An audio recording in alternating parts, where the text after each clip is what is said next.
Welcome to the Ask Faleskini podcast with a guest. I'm proud to present Bill Gallagher. Bill, welcome to the show. Please tell us more about yourself. What is your story? That's a long story. As I turned 62 this month, that's a long story. Let me give you the story as it relates to the book, right? So I am a coach for CEOs, and that's because I'm a former CEO. And I coach CEOs and leaders, partners, founders across companies. The message, though, is really pretty broad. And I wrote a book about it that's coming out right now. Busy is Broken. Busy is broken. I think a lot of people understand right from the title of the book, like it's about something. We are all too busy, especially in places like the United States. Busy, busy, busy. Busy is a kind of a cultural phenomenon. And even if you're not from the United States, it affects us globally in a need to drive to do more, more, more. Unfortunately, we know that it has personal impacts. You feel it. You sense it for yourself, and the research is pretty clear too. There's a study by the World Health Organization back a few years ago who found 745,000 deaths a year came from working past 55 hours. So you know who you are. Even if you're working 50 hours, you're starting to show the signs of stress in your life. It starts to have personal impacts.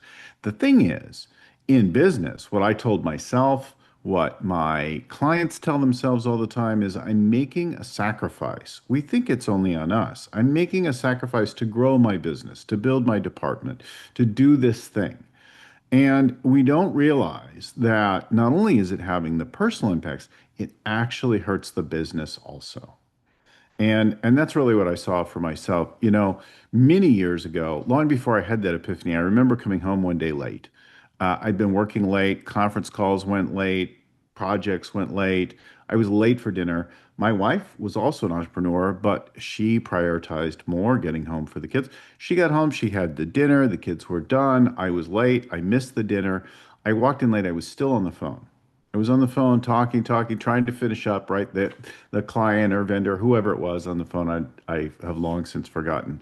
Talked and talked and talked. I couldn't get off politely. Eventually, I get off. 15 minutes goes by. I see them looking at me from the other room. I wave to them. Uh, Once I hang up the phone, my wife walks over to me and she says, "Look, if you are just going to be on the phone when you get home, we don't need you at home." Mhm. And it was like a dagger to my heart, right? I was trying so hard to be there, to be good. But even when I got home, I would take a few phone calls. I would handle a few things. I would look at my email. I wasn't really there, right? And that's the first shot. And I still struggled with it for several years.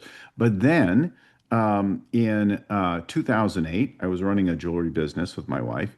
And we were of course, in a huge like period of difficulty and that kind of thing. 2008, we had the global recession brought on by the real estate crisis, but it affected everything because people stopped spending money. And so my jewelry business was in crisis.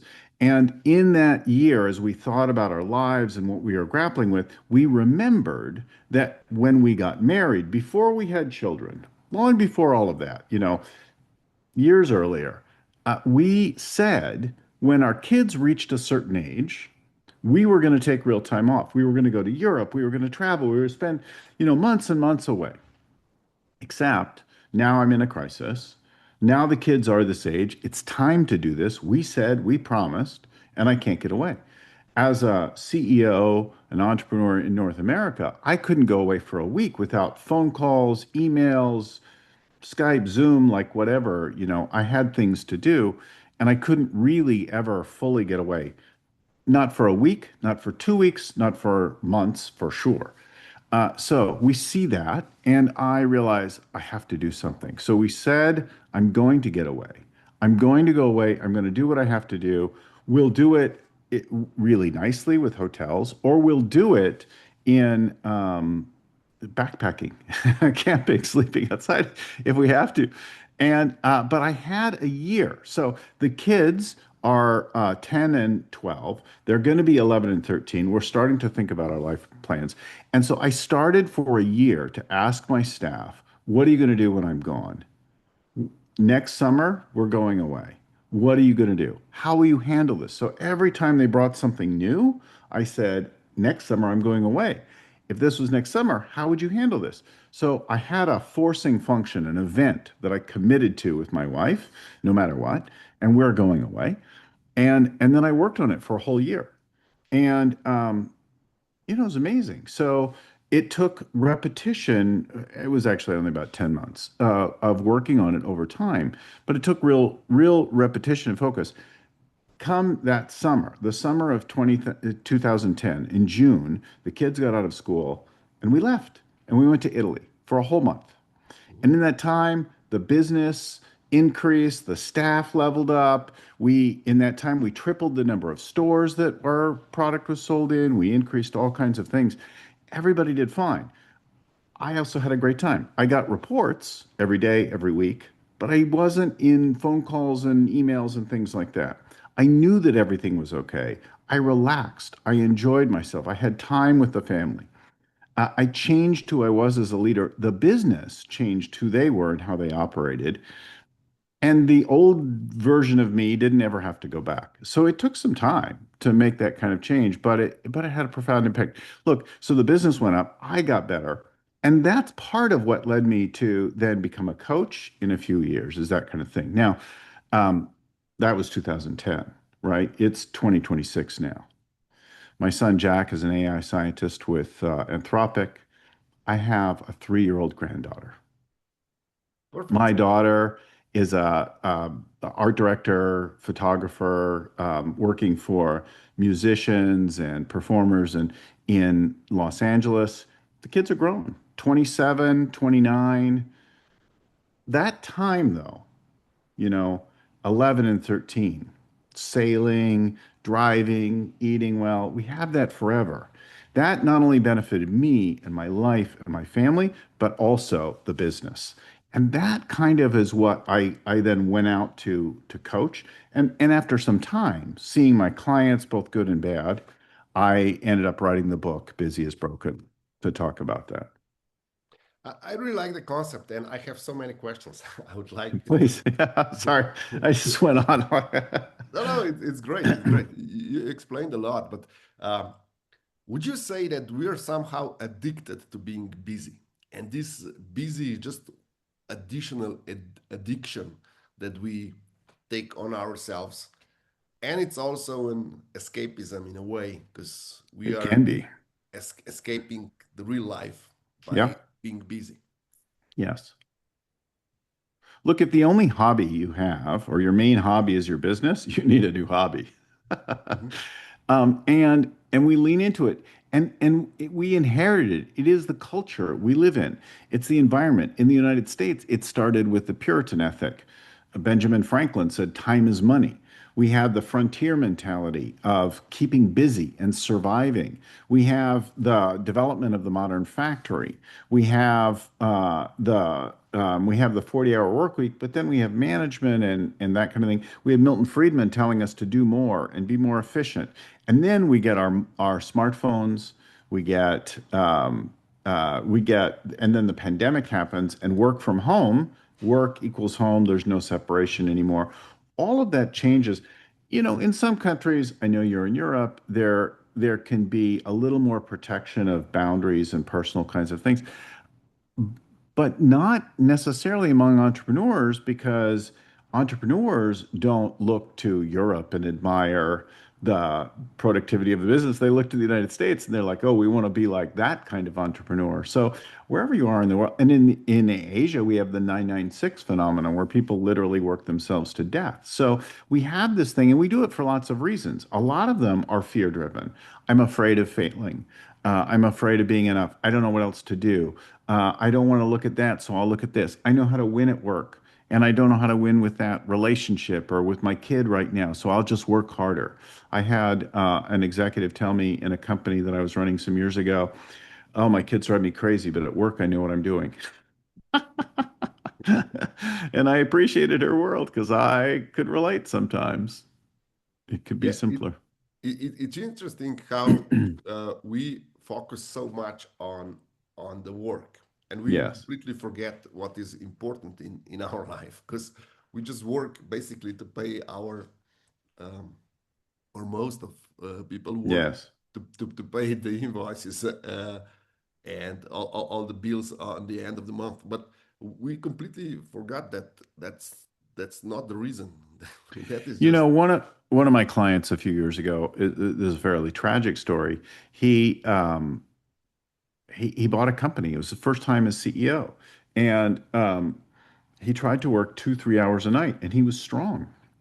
He was passionate. And so he was sleeping 2, 3 hours a night and working and working and working and driving his company. But he was a perfectionist. He couldn't let things go. He was working too many hours. He was making his team crazy, confusing things, layering, reading not just one book or two books or whatever, but reading books like nonstop. And then he'd be like, oh, wait, we need to do OKRs. Oh, wait, we need to do radical transparency. Oh, wait, we need to do this or that.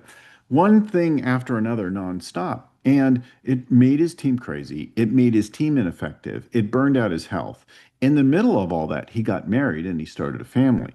But before the business failed, his family failed. So even after getting married and having a child, he very quickly tanked that, trying to work 2 and 3 hours a night. And then soon enough, the business too failed. So he's at one of the stories in the book. Eddie ruined the company and ruined his life. It doesn't have to be that way. I have other clients who are more like I was, who had a wake up call, who are like, oh, I need to make a change. And what I see again and again is if they do it thoughtfully, they actually make both their life and the business better, right? One of my clients, Tony Hartle, who we name and don't anonymize in the book, um, started his first company. He grew it. His marriage didn't last. He grew it. He sold it. He made some money. It was good, but he was trying to do every job, work impossible hours. He took 10 years off. He thought about it. He reflected. He realized it was about leverage, about working with other people that really mattered. And when he started the next company and I started working with him, he worked differently. Today, he has thousands of employees. The company is growing. It's tracking on $1 billion valuation in 100 locations now. And Tony gets home most nights for dinner. He's there in the morning with the kids. He's there in the morning. He's there in the evening. He's making sure his second family doesn't pay the price that his first family did. And the fascinating thing is Tony's company is much stronger because his team has to do their job if he's not filling in for them. yeah. So would you agree that a lot of mistakes that we do in our business and life comes down to the unresolved childhood traumas and fears and grudges that we hold?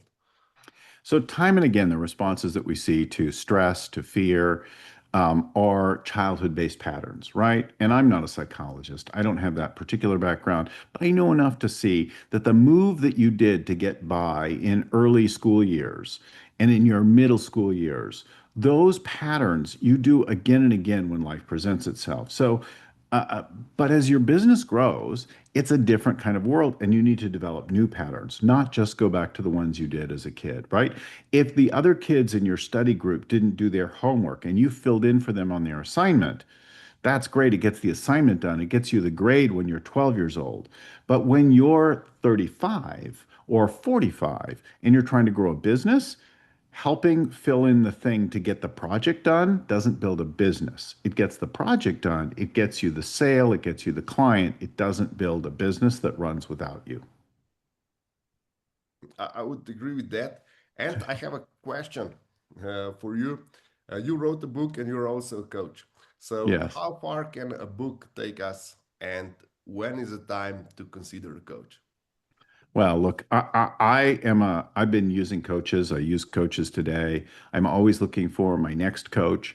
I have worked through many coaches. I'm still in contact with my coaches. So I'm a big fan of coaches and I'm a coach for a living. I would say the book gets us started. The book is where we pick up the stories. The book is where we see the model. The book is the source for learning. The book adds legitimacy. It gets you going. Then it's time to engage a group. Now, you can work on the concepts of a book with a coach specific to that book, or you can go take it to some other group, support group, and work through some. But it's consistency over time and with other people that makes the big difference. So I designed my life and my job to step away and go to Italy. But it wasn't until I told my wife, my team, everybody that I was going to Italy, and we worked together. I had a coach in those days also who helped me with that work. And I had my team surrounding me. So, coaches, your team, various kinds of accountability, not just a drill sergeant, but a structure of people around you that's pulling forth a new you, new patterns. Because those habits that we start as a kid, those are very easy, right? We go back to those unconsciously. So developing a new habit and even, a year of work, it takes sustaining that over time. You will naturally go back for the rest of your life to some of those childhood habits. Mhm. Amazing. Bill, where can our listeners get in touch with you and where can they order your book? Well, just go to busyisbroken.com. That's the website, and there's information, there's downloads. You can get stuff like that. That'll keep changing as the book comes out right now, what's on that website. But they can sign up and get on the mailing list. They can find out, they can get our diagnostic. We have a PhD version of the diagnostic right now that's going for my academic research that they can go do right on the website. And then they can come to one of our events or have me come to speak at that. So busyisbroken.com is the website. And then, of course, wherever you buy your books, if you go to Amazon, you can order the book right now. Bill, thank you for all these insights. Thank you for sharing it with our listeners. And thank you for being my guest tonight. Thank you.